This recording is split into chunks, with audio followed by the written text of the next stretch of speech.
అహ్మదాబాద్లో జరిగిన విమాన ప్రమాదంపై తీవ్ర దిగ్భ్రాంతి వ్యక్తం చేసిన ప్రధాని మోదీ ఇవాళ అహ్మదాబాద్లో పర్యటించారు. విమాన ప్రమాదంలో ధ్వంసమైన మెడికల్ కాలేజీ భవనాన్ని పరిశీలించారు. ప్రమాదం జరిగిన తీరును, ప్రాణాలు కోల్పోయిన వారి వివరాలను అధికారులను అడిగి తెలుసుకున్నారు.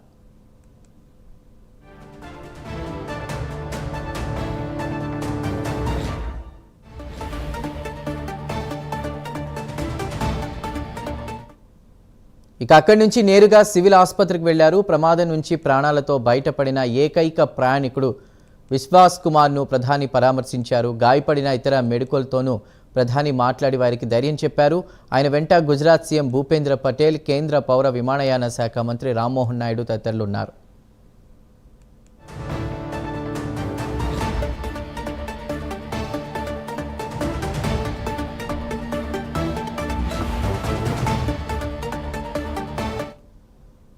అహ్మదాబాద్ నుండి లండన్కు బయలుదేరిన ఎయిర్ ఇండియా విమానం గురువారం ఘోర ప్రమాదానికి గురైంది. టేకాఫ్ అయిన కొన్ని నిమిషాలకే ఆ విమానం కుప్పకూలింది. ఈ ఘటనలో మొత్తం 265 మంది ప్రాణాలు కోల్పోయారు. వైద్య కాలేజీ భవనంపై విమానం పడిపోవడంతో అందులో కొంతమంది ప్రాణాలు కోల్పోయారు. మరికొంతమంది తీవ్రంగా గాయపడ్డారు. వారు సివిల్ ఆసుపత్రిలో ప్రస్తుతం చికిత్స పొందుతున్నారు.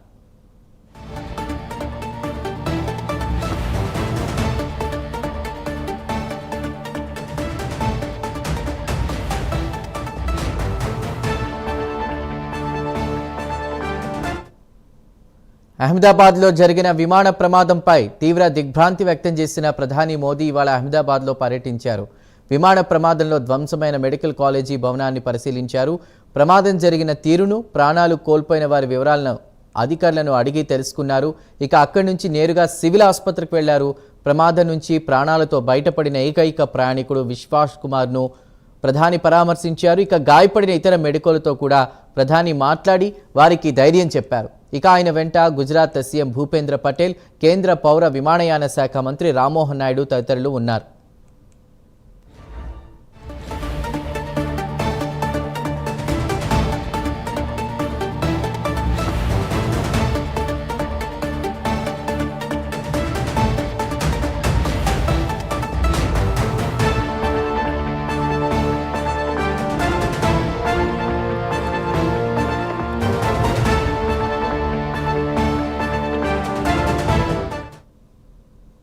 అహ్మదాబాద్ నుండి లండన్ బయలుదేరిన ఎయిర్ ఇండియా విమానం గురువారం మధ్యాహ్నం ఘోర ప్రమాదానికి గురైంది. టేకాఫ్ అయిన కొన్ని నిమిషాలకే ఆ విమానం కుప్పకూలిపోయింది.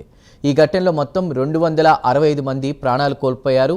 వైద్య కాలేజీ భవనంపై విమానం పడిపోవడంతో అందులో కొంతమంది ప్రాణాలు కోల్పోయారు. మరికొంతమంది తీవ్రంగా గాయపడ్డారు.